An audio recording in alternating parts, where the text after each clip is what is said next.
The stars had never seemed so silent. For millennia, humanity had gazed at the night sky, wondering if we were truly alone, or if there were other civilizations out there, watching, waiting. No one could have predicted that when they came, they would see us as nothing more than ants, insignificant, primitive, and weak. The alien warriors, a fearsome race known as the Aratheians, arrived with overwhelming force.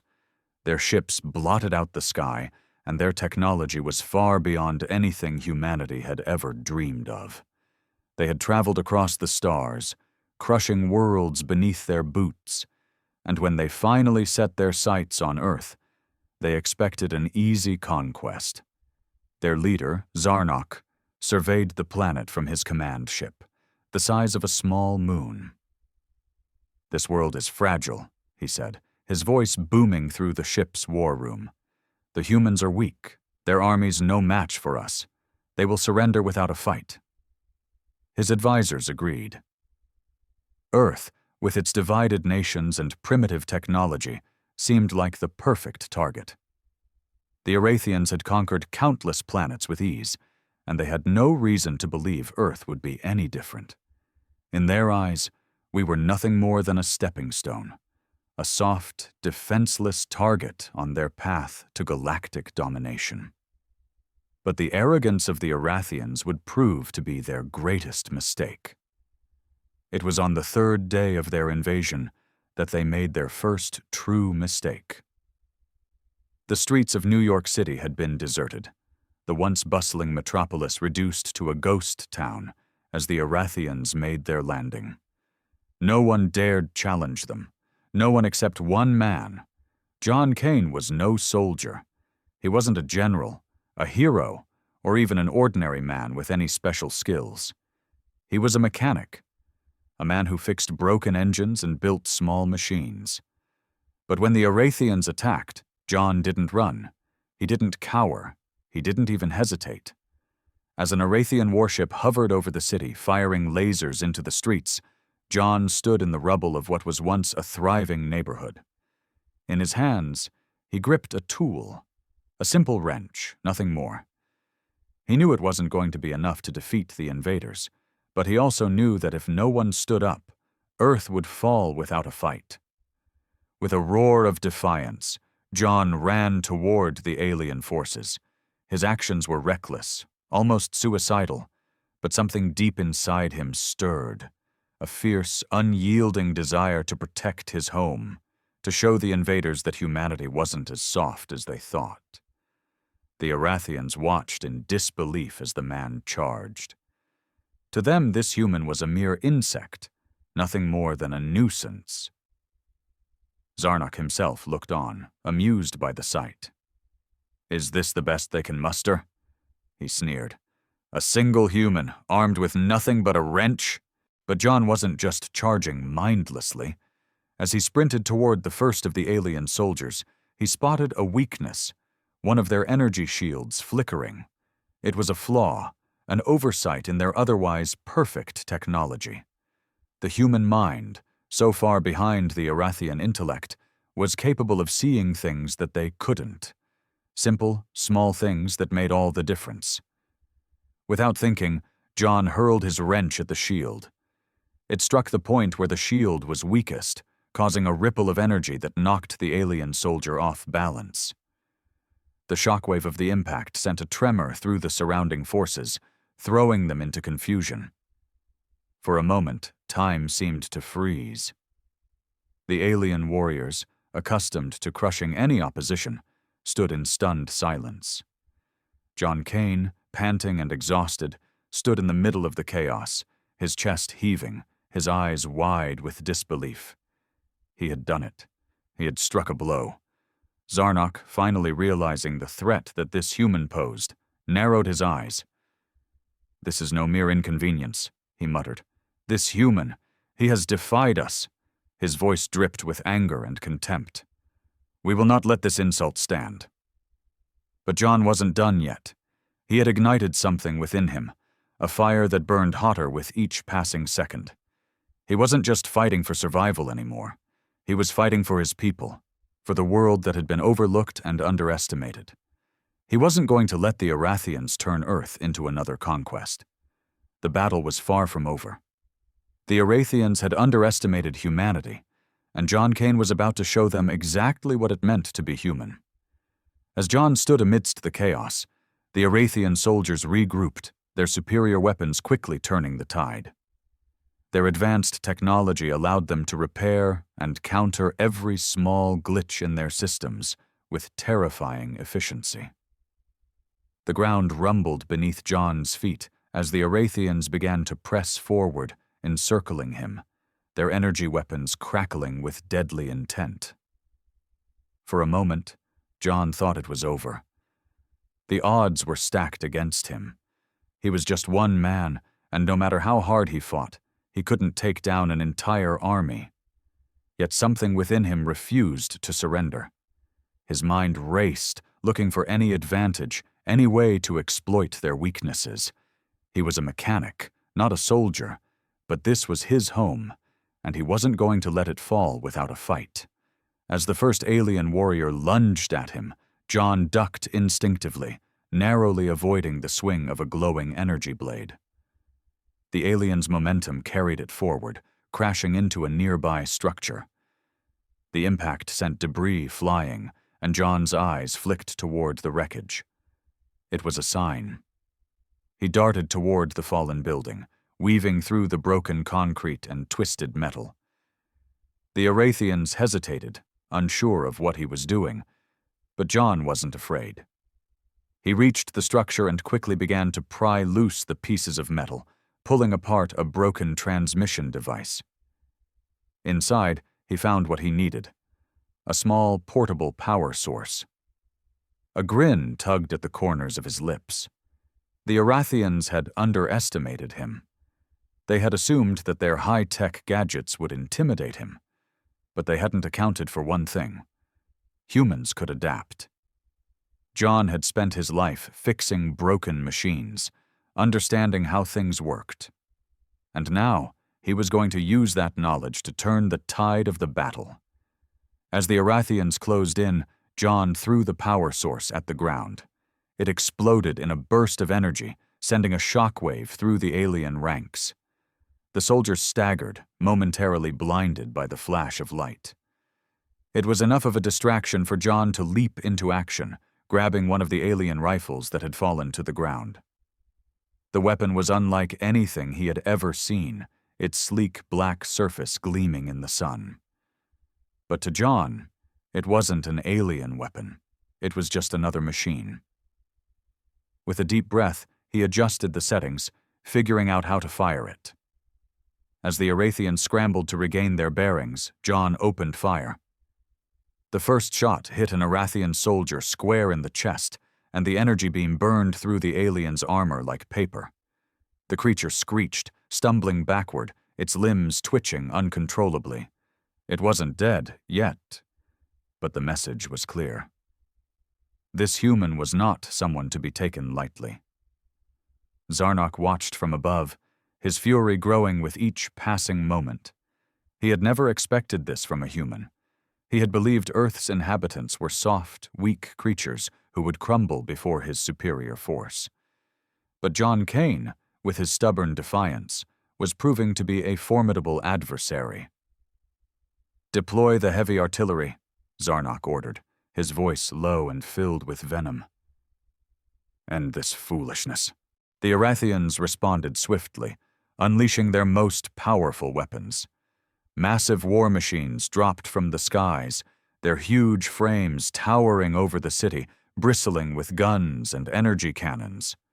The ground shook as they landed, their metal feet crushing the pavement beneath them. Their weapons hummed with power, ready to annihilate anything in their path. But John wasn't intimidated. He knew this wasn't the end. It couldn't be. He had already made the first move. Now he needed to keep the momentum going. He darted through the ruins, taking cover behind crumbling walls and overturned cars. His heart pounded, but his mind was sharp, focused. He was fighting for more than his survival. He was fighting for Earth, for every person on the planet who couldn't fight for themselves. As the heavy artillery advanced, John spotted a second flaw. One of the massive war machines was limping, its movements jerky, as if something was off with its power core. Without a second thought, John sprinted toward it, weaving through the hail of alien fire. He was close now, so close he could see the exposed power core. It pulsed with a strange electric blue light. The core was the heart of the war machine, the key to its destructive force. If he could disable it, the rest of the machine would be useless. John's breath caught in his throat as he approached. The war machine's weapons fired, but he ducked behind a nearby building just in time. His mind raced with possibilities, trying to calculate the best way to disable the core. It was risky, but it was the only chance he had. With no time to lose, John leaped into action, diving beneath the war machine's massive legs. He crawled toward the exposed core, his fingers trembling as he reached for the device that controlled the machine's power. The Aratheians were closing in fast, and if he failed, he would never get another chance. His hands shook as he attached a small explosive device to the core, setting the timer. He barely had time to get clear before the blast went off, sending a shockwave that rocked the entire street. The war machine shuddered, its limbs seizing up before it collapsed to the ground in a heap of twisted metal. John didn't have time to celebrate. The Aratheians would be furious, and he needed to keep the pressure on. As the smoke from the destroyed war machine cleared, he turned to face the next wave of invaders, determined to show them that Earth was anything but soft. The Aratheians were reeling, their plans thrown into chaos by the unexpected destruction of their war machine. Zarnok's eyes blazed with fury as he watched the carnage unfold from his command ship. The human, John Cain, had proven to be far more resourceful than he could have ever imagined. But it wouldn't last. Zarnok knew that with his army and technology, he would soon crush this insolent human and make an example of him. But the humans were not backing down. John's small victories were rallying the survivors, pushing them to fight back, to resist. He had given them something they had lost: hope. It was a dangerous thing for an invading force, especially when the people you are trying to subjugate begin to believe they can win. John didn't have time to savor his victory. The battle raged on around him, the noise of alien weaponry and explosions deafening. He ducked behind a burned-out vehicle, his heart racing as he reloaded the alien rifle. He was a long way from being ready to face their entire army, but he had become something that the Aratheians hadn't planned for: a symbol. His defiance had sparked something deep inside the people of Earth. Ordinary men and women, soldiers and civilians alike, were beginning to rise, fighting back, inspired by his bravery. A small group of survivors emerged from the shadows, led by a woman named Maya Carter, a former military officer who had been separated from her unit during the initial invasion. She had been watching John's actions from afar, and she knew he was their best chance at survival. "We need to move now," Maya said, her voice steady despite the chaos around them. She was a seasoned fighter, used to battle, but even she couldn't ignore the scale of the destruction that was unfolding. "We can't just keep running and hiding. If we're going to win, we need to hit them hard, while they're still reeling." John nodded, his resolve strengthening. He wasn't a soldier, he was a mechanic. But in this moment, his skills, his resourcefulness, were more important than any weapon. "We hit them where it hurts," he said, his voice low but determined. "We find their power sources, their communication lines. We sabotage everything we can." Maya smiled, impressed by his quick thinking. "Exactly. We have to take away their advantage, make them play on our terms." John's eyes narrowed as he looked out across the battlefield. The Aratheians were regrouping, sending in reinforcements, but the small victory he had achieved, along with Maya's leadership, had given him a new sense of purpose. He had never considered himself a hero, but in that moment, With the future of Earth hanging in the balance, he realized that the line between hero and ordinary man wasn't as thick as he had once thought. "You ready to take the fight to them?" Maya asked, pulling him back to the present. John didn't hesitate. "Let's go." The group moved quickly, navigating the rubble and chaos, staying low to avoid detection. The Aratheians were relentless, but John and Maya's crew had the advantage of knowing their home turf. They knew how to move through the city's maze of streets, tunnels, and hidden pathways. For all their superior technology, the Aratheians had underestimated one thing: humanity's will to survive. As they approached a power station that had been repurposed by the invaders, John's mind raced with ideas. They needed to disable the Aratheians' ability to launch full-scale attacks. The power station, with its high-energy capabilities, was the heart of their offensive operations in the city. If they could knock it out, it would severely disrupt their plans. "John, you and me will go in. The rest of you, cover the perimeter," Maya ordered. John nodded, adjusting the rifle slung over his shoulder. The power station loomed ahead, a massive structure pulsating with alien energy. It seemed impregnable, a fortress, but to John, it was just another machine, and all machines had weaknesses. He had spent his entire life fixing machines, taking them apart, understanding how they worked. The same ingenuity he had used to fix engines and gadgets would now serve to dismantle the Aratheian war machine. They approached the station carefully, using the ruins as cover.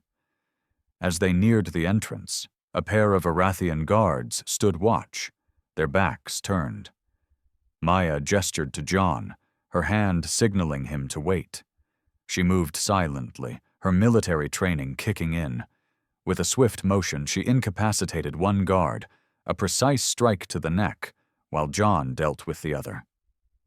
It wasn't pretty, but it was effective. "Inside," Maya whispered, and they crept toward the entrance. The inside of the power station was a labyrinth of energy conduits, alien machinery, and pulsating lights. The hum of the power core filled the air. They had to move quickly before reinforcements arrived. Maya led the way, with John close behind. They reached the main control room, a large chamber filled with alien consoles, monitors, and a towering energy core at the center. John studied the control panel, his mind working fast. The Aratheians had overestimated their ability to secure Earth. They had been so confident in their technology, they had forgotten the one thing that made humanity dangerous: our ability to adapt, to learn, and to survive against impossible odds. "I've got this," John said, turning to Maya. "Cover me." Maya nodded, taking up a defensive position. John set to work, quickly scanning the controls and trying to decipher the alien systems. They didn't make it easy, but John had always been good at understanding things that didn't make sense. Piece by piece, he dismantled the system, figuring out how to destabilize the energy core without causing a full explosion. The Aratheians had relied on their technology to dominate, but they had underestimated the power of human ingenuity. With one last turn of a dial, the station's lights flickered, and the power core began to pulse erratically. "We've got company," Maya warned, her voice tight as she aimed her weapon at the door. John didn't look back. "Let them come." The sound of heavy footsteps echoed through the hallways of the power station, growing louder with each passing second. John's heart pounded in his chest, but he didn't falter. The core was destabilizing, but it wasn't going to blow just yet. They had a few precious minutes. Maybe less. He had to finish what he started. "Maya, we need to move fast," John said, his voice low but filled with urgency. His fingers danced across the alien controls, overriding security systems and activating a countdown sequence. The room hummed with power, and the light from the core flickered ominously. It was almost as if the machine was alive, aware that its end was near. The door to the control room crashed open, and a squad of Aratheian soldiers stormed in, their weapons raised. Maya was already firing, each shot hitting its mark with deadly precision. But even as the first few soldiers fell, more poured in from the hallway, their numbers overwhelming. John grabbed a nearby metal pipe, using it to pry open the access panel on the control console. Sweat dripped down his face as he worked frantically. The Aratheians were relentless, and they knew the importance of this station. If they lost control of the power core, the entire operation would fall apart. "John!" Maya shouted as another wave of aliens charged toward them. Her gun clicked empty, and she dove for cover behind a nearby column, narrowly avoiding a pulse shot. "Hurry up!"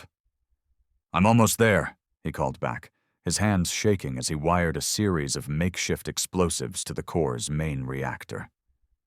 It wasn't elegant, but it would get the job done. The station's energy would be completely neutralized, and the Aratheians would be forced to retreat, at least for a while. The Aratheians advanced, their weapons lighting up the darkened room in a series of blinding flashes. One of the alien soldiers aimed his plasma rifle at Maya, but before he could fire, John leapt forward, slamming into him with all the force he could muster. The alien stumbled back, surprised by the human's sudden assault. John was no soldier, but he had the fury of someone fighting for everything he loved. Maya took the opportunity to finish him off, a single shot taking the soldier down. But there were more coming, and John could feel the weight of the situation pressing down on him. He needed to finish the task before they were overwhelmed. He took a deep breath and slammed the final control panel into place. A loud hum echoed through the room, followed by a deep, rumbling sound as the power core began to overload. John had done it. They had destabilized the core, and the countdown had started. "Get to the exit now!" John shouted, turning to Maya. She didn't hesitate. She sprinted toward the hallway, and John followed right behind, hearing the Aratheians' war cries as they closed in. The station was coming down. The energy core was on the brink of collapse, and every second counted. They had made their stand here, but they weren't going to win by staying. John knew the blast would be massive. They had to get out, and they had to do it fast. They ran through the hallways, the sound of alien footsteps growing fainter as they outran their pursuers. But the station was shifting, groaning as the energy system destabilized. The walls cracked, and the ceiling began to crumble. John's mind raced as he tried to think of a way out, some escape route that wouldn't end in them being caught in the explosion. "There's a tunnel system under the station," Maya said between breaths. "We can use it to escape. This way." Without another word, she veered left, and John followed. The tunnel system was old, hidden beneath the power station for maintenance access. It wasn't pretty, but it was a way out. The ground shook beneath their feet as the station's core began its final countdown. The walls trembled, and debris rained down from the ceiling, forcing them to move faster. They reached a heavy door at the end of the corridor, and Maya punched in a code she remembered from her military days. The door slid open with a metallic groan, revealing a narrow, dimly lit tunnel that descended into the earth. John was about to step through when he heard a voice over his comlink. "John, this is Maya. Come in." John's pulse quickened. It wasn't her voice. There was something wrong with the transmission. "Who is this?" John growled into the comm, his grip tightening around the radio. "We've been expecting you," the voice on the other end said, low and mocking. It wasn't Maya. John froze, his instincts screaming that something wasn't right. "Maya," he called, but there was no response. His heart sank. Something had happened. She hadn't made it out in time. The voice on the comm clicked again, but this time it was accompanied by a sinister laugh. "You really thought you could defeat us, human? How amusing. The station is already under control again. You may have sabotaged the power core, but you've only delayed the inevitable." John's blood ran cold as the voice continued. "And your little victory? It won't matter. You're alone now. The invasion continues. And as for your precious Maya, well, let's just say she's no longer in your way." John's hands shook with fury. They had taken Maya. They had taken the one person who had stood beside him from the start. The one person who had believed in him when no one else did. The Aratheians were smart. They had known to separate him from his allies. But they had underestimated him again. He wasn't done. John's breath came in heavy gasps as the world around him seemed to slow, the weight of the situation settling into his bones. Maya was gone, or at least that's what the Aratheian voice on the comm had claimed. He didn't believe it, not for a second. They couldn't have taken her without leaving some trace. Maya was a survivor, a fighter.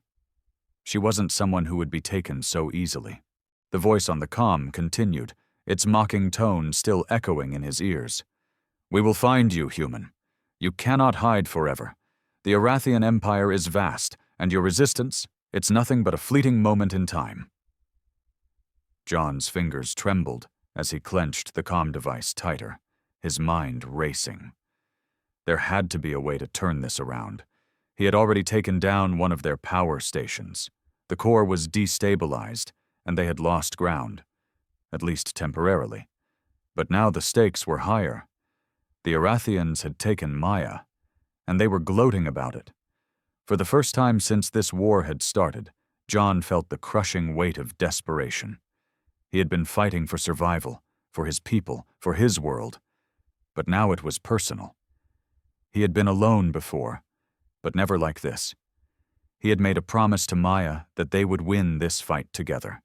And now he had to honor that promise. No more running. John disconnected the comm, the static fading as his resolve hardened. He was done being reactive. The Aratheians had underestimated humanity, but they had also underestimated the fury of a man with nothing left to lose. He wouldn't just wait for them to find him. He would go to them. He would take the fight straight to their heart. The tunnel was narrow, dark, and cold. It was an escape route, but it wasn't a safe haven. John's boots echoed off the stone walls as he made his way deeper, moving as quickly and quietly as he could. The air was thick with the scent of damp earth, and the further he went, the more isolated he felt from everything he knew. But the tunnel led somewhere. Somewhere he could regroup, find a way to strike back. Minutes felt like hours as John navigated through the underground maze, his mind replaying everything that had happened. Maya's face, her unwavering confidence, her trust in him. He couldn't let her down. Not now. He needed to find her. The tunnel opened up into a large cavern, the walls lined with glowing crystals that emitted a faint, otherworldly light. The space was eerily quiet, save for the sound of water dripping somewhere in the distance. John paused, taking in his surroundings. The cavern stretched out before him, vast and intimidating. But there was a flicker of movement in the distance, a faint glimmer of something or someone standing still. He moved cautiously, his rifle ready, but then he saw her. Maya. She was standing in the center of the cavern, her back to him. At first, John thought he was hallucinating, his mind playing tricks on him after everything that had happened. But no, it was her. Maya? His voice was tentative, almost unsure. Maya didn't move. She didn't even flinch. It was as if she hadn't heard him. "Maya!" John shouted, louder this time, his hands reaching out to her. But there was no response. He walked toward her, slower now, his pulse quickening. This wasn't right. His instincts screamed at him, warning him that something was terribly wrong. She hadn't heard him, hadn't reacted at all. As he closed the distance between them, the truth became clear. This wasn't Maya. It was a trap. The figure in front of him was a perfect replica of Maya, but her eyes were vacant, cold, empty. Before he could react, the ground beneath him suddenly rumbled, and a loud mechanical hum filled the air. The cavern was no longer just a hollow space in the earth. It was alive, and it was moving. From the shadows, figures emerged. Alien soldiers, their weapons raised, their faces obscured by the shadows. A voice echoed through the cavern, and this time, John knew it wasn't Maya's. It was Zarnok's. "You fell for it," the voice sneered. "How predictable." John's blood ran cold as the Aratheian leader's form appeared on a monitor mounted on the wall. His face was cruel, his expression one of cold amusement. "You thought you could save her. You thought your little rebellion meant anything, but this is the true power of the Aratheian Empire." John's chest tightened. He had walked straight into a trap. Maya wasn't here. She had been taken, maybe to lure him into this moment. His mind raced as he surveyed the soldiers surrounding him. They had him trapped. But then he remembered the detonator, the one he had kept in his pocket, a small, simple device he had stolen from the power station, the one that would disable every Aratheian device within a certain radius, the one that could turn their technology against them. It wasn't a bomb. It wasn't an explosive device. It was a tool, a key to turning the tide of this war. He couldn't afford to hesitate now. John pulled the detonator from his pocket, his fingers trembling as he held it up, the dim light of the cavern flickering off its sleek surface. "You made a mistake," he said, his voice quiet but steady. Zarnok's face twisted into an expression of disbelief. "What do you think you're going to do with that?" he mocked. John's finger hovered over the button. "I think I'm going to finish what I started." With that, he pressed it. The moment John pressed the detonator, the cavern erupted in chaos. For a split second, everything seemed to freeze. Then, the harsh, electrifying hum of the Aratheian machinery faltered. The soldiers around him paused, their weapons flickering, as if unsure of what had just happened. John's heart raced as he watched the flickering of the Aratheian tech. It wasn't a simple EMP. It was more precise, more specific. The device he'd activated targeted only the Aratheian energy systems, disabling their weapons and communication networks without causing catastrophic damage. The soldiers' plasma rifles powered down, their control panels blinking in confusion. Zarnok's expression shifted from arrogance to genuine surprise. "No!" he shouted. His voice reverberated through the cavern. "This cannot be! You dare!" But his words were cut short by the sound of Aratheian soldiers muttering, realizing their systems were failing them. Their armor began to lock up, and their suits grew heavier as if they were suffocating under their own technology. John didn't waste any time. He was on the move, racing toward the nearest soldier. With a quick swipe, he disarmed the alien and took control of the soldier's blaster, aiming it at the others. The once mighty Aratheians, now disoriented and vulnerable, began to panic. They couldn't adapt to this new human weapon. John didn't feel triumph. Not yet. He knew this was just the beginning, a small victory, a crack in the wall.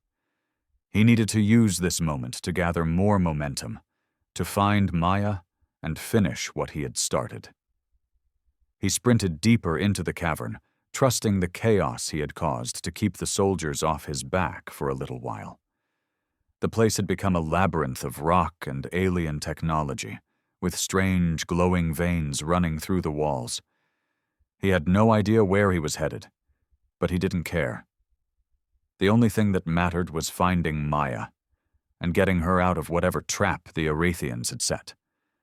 His feet pounded against the cold stone floor, his breath sharp in the air as he ran. Then, as he turned a corner, he heard something. A voice. A faint, familiar voice. Maya's. "John," her voice echoed weakly through the hallway. Maya! His heart surged. He could barely believe it. She was alive. The voice came again, this time clearer but laced with pain. John, they're coming for you. You have to hurry. John's pulse quickened. He followed the voice, navigating the twisting path until he found a narrow passage leading to a small, dimly lit room. Inside, Maya was standing, but she was no longer the confident, battle-hardened woman he had known. She was shackled to a wall, her eyes closed, her body slumped. John, she whispered again as he rushed in, her voice hoarse. Maya, what happened? John's voice trembled as he knelt beside her, touching her face gently. Her skin was pale, and her body was bruised. It was clear she had been tortured. His stomach twisted with anger. The Aratheians had tried to break her, to extract information, to get her to give up. But they had underestimated her, too. I thought I was going to die here, she said weakly, lifting her head to meet his eyes. I didn't think you'd come for me. Of course, I came for you, John replied, his voice thick with emotion. He reached for the shackles holding her arms, working quickly to release her. You're not alone. We're getting out of here, together. But even as he spoke, he could hear the footsteps of Aratheian soldiers approaching. The blast from the detonator had bought them time, but not much. They couldn't stay here long. I'm not sure I can walk, Maya said, her voice strained. I'm not sure I have the strength to run again. John's heart broke at the sight of her pain, but he couldn't stop now. He had made a promise, and he wasn't going to break it. I won't leave you, he said, his voice fierce. Lean on me. With great care, he helped Maya to her feet, supporting her weight as best he could. Her body trembled under the strain, but she nodded, her eyes glinting with a spark of determination. She had always been a fighter, and now she was leaning on him. Together they were stronger. But the sound of the approaching soldiers grew louder, and John knew they didn't have much time. He turned and saw a narrow passage leading to what looked like an old ventilation shaft. It was their only chance. Stay close to me, John said, his voice low but commanding. He lifted his rifle, scanning the shadows for any movement. He could hear the soldiers, their footsteps growing closer, their chatter in a language John didn't understand. But it didn't matter. They would have to fight through them. As they moved quickly down the hallway toward the ventilation shaft, the first of the Aratheian soldiers appeared, rounding the corner. John raised his rifle, his fingers steady despite the chaos in his chest.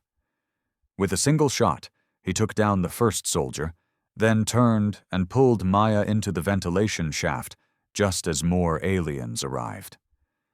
The shaft was tight, and they had to move quickly, their bodies scraping against the cold metal walls as they crawled. Maya's breathing was shallow, but she didn't complain. She stayed close to him, relying on him to lead the way. Don't stop, John urged, his own voice strained. The air inside the shaft was stale, and it felt like every breath he took was heavier than the last. But they kept moving, their progress slow but steady. He knew they had to make it to the surface before the Aratheians realized they had escaped.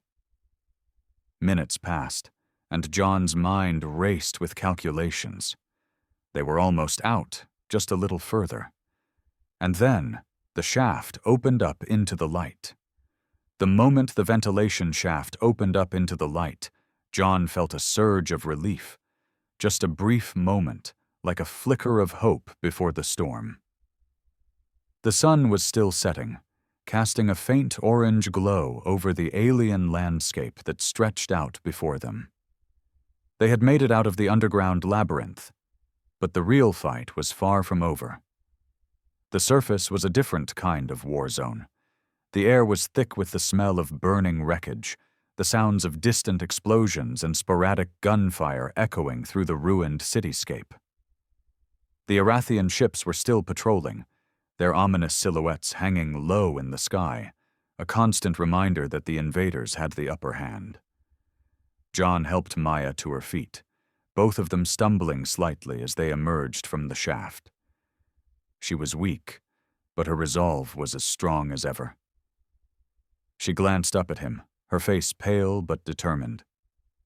"We need to move," Maya whispered, her voice still hoarse but with a flicker of the strength John had always admired in her. "They'll be looking for us." John nodded, his jaw clenched. His mind was still racing, calculating, planning their next steps. They couldn't stay here. They couldn't just run into the streets and hope for the best. But they couldn't afford to stay hidden for long, either. They had to find their people, organize the survivors. This wasn't just about escaping. It was about striking back. "Follow me," he said, leading her toward a nearby alleyway that had been shielded by the remnants of a fallen building. It was a small, temporary shelter, nothing more than a broken, half-destroyed structure that had once been a store. But for now, it would have to do. They crouched down behind a pile of debris, breathing heavily, listening for any signs of movement. John's eyes darted over the wreckage, keeping watch. He had no illusions. This wasn't a victory, not yet. They were still behind enemy lines. The Aratheians had their city under lock and key, and John was just one man, one human, against an empire. "I don't know how much longer I can keep this up," Maya said, her voice barely audible. She was leaning against the cold metal of a collapsed car, her face pale from exhaustion. "We're running on fumes. We've got nothing left." John clenched his fists. He knew she was right. They were running out of time, and they had no resources, no allies left in the immediate area. But there was still something in his gut that told him they could win this. He'd seen it in the faces of the humans who had joined his fight. Their eyes weren't filled with fear anymore. They were filled with hope, the kind that only a spark of defiance could create. "We don't need much," John said, looking at her with a renewed fire in his eyes. "We need one good plan, one good strike, and we need to make it count." Maya gave him a tired smile, her eyes still holding that stubborn, fiery resolve. "And where do you think we're going to find a good plan?" John's mind spun through options.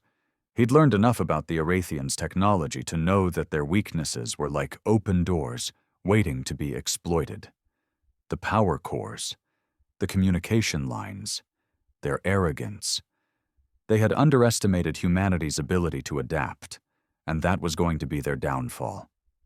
"There's a communications relay station just a few miles north of here," John said. "If we can disable their comms, cut them off from the rest of their fleet, we can cripple their command.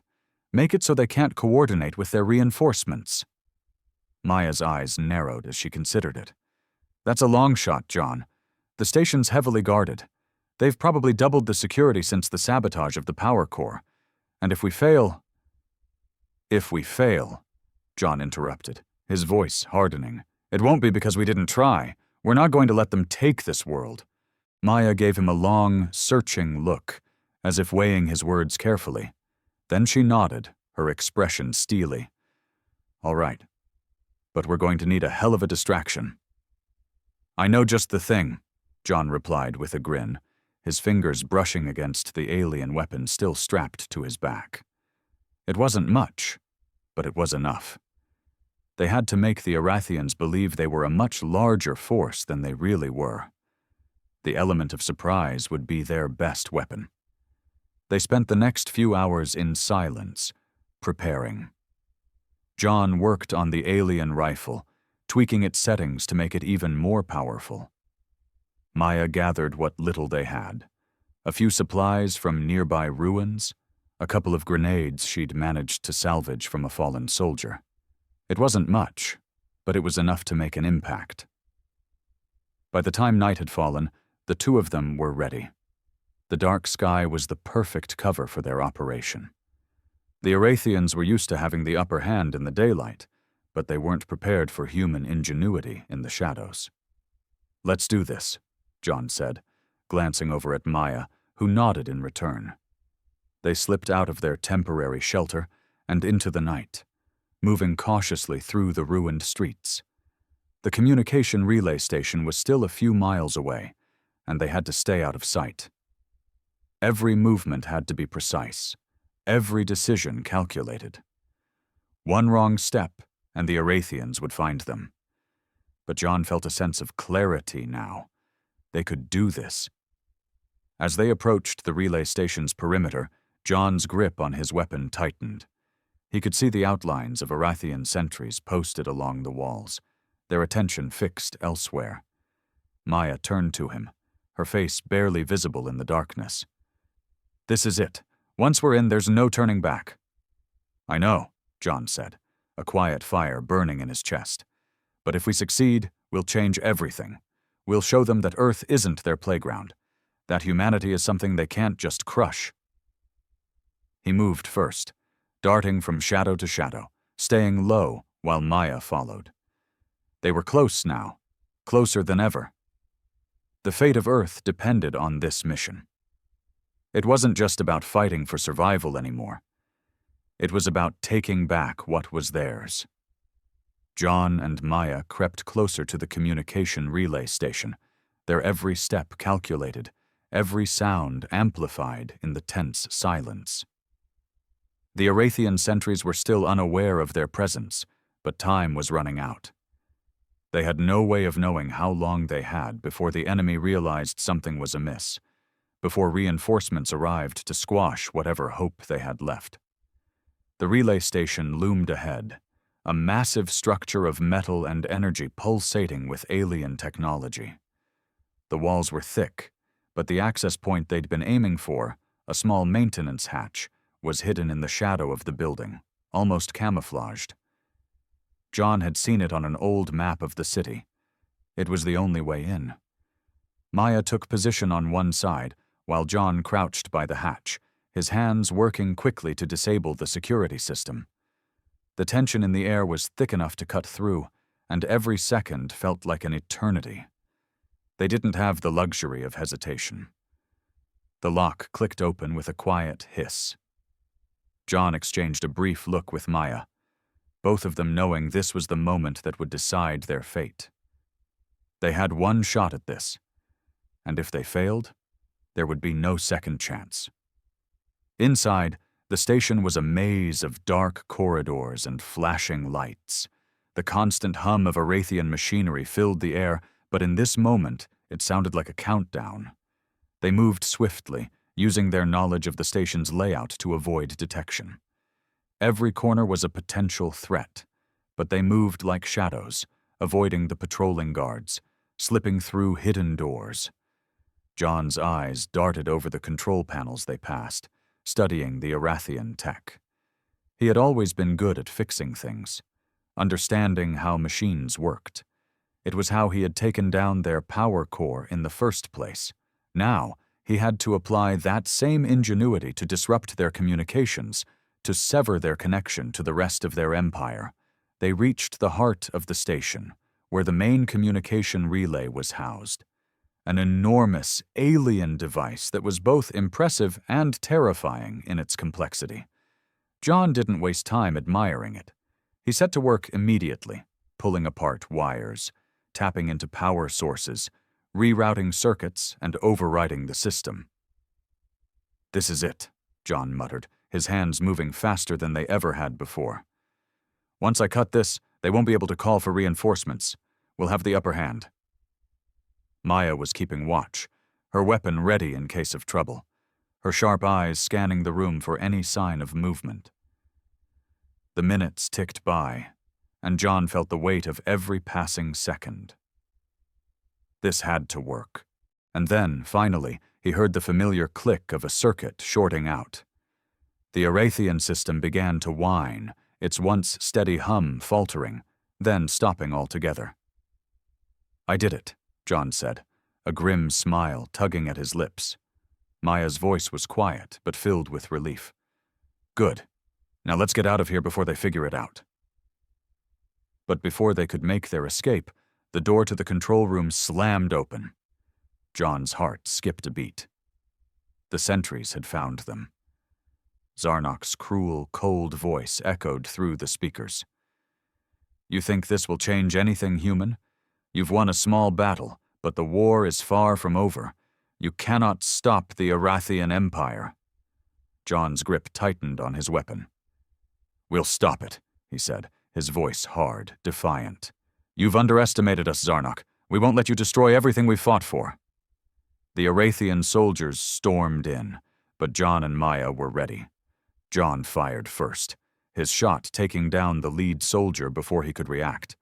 Maya followed suit, dropping another guard in a single, clean shot. The remaining soldiers hesitated, unsure of how to react to the unexpected resistance. John moved quickly, his rifle aimed and steady, firing with precision, taking down the aliens one by one. The room filled with the deafening noise of gunfire. But in the chaos, John remained focused, his thoughts centered on one thing: getting out alive and ensuring that this victory wasn't just a fleeting moment. The Aratheians were reeling, unable to comprehend what had just happened. They hadn't expected a lone human to disrupt their entire operation, to rally the survivors, to fight back with such determination. But John Cain wasn't just anyone. He was the human who had changed everything. The last Aratheian soldier fell with a thud, and the room went silent except for the harsh breathing of John and Maya. It's over, Maya said, her voice thick with exhaustion. She had seen too much in too little time, but now there was a sense of finality in the air. They had won, at least for now. John looked at the communication relay, still offline, still useless. No, he said, shaking his head. It's not over yet. But this is the start. We've sent a message. We've shown them that Earth isn't soft, that humanity isn't something they can just trample on. Maya nodded, her lips curling into a smile. We've only just begun. John turned to face her, his eyes filled with a fire he hadn't felt before. The Aratheians had come to Earth expecting an easy victory, but what they had found was something far more dangerous: humanity, with its strength, its will to survive, and its capacity to rise up against impossible odds. And in that moment, John knew one thing for certain: the fight was far from over. But humanity had already proven that it could stand against the might of an empire. The Aratheians had made a fatal mistake. They had underestimated the one thing that would always be their downfall: humanity.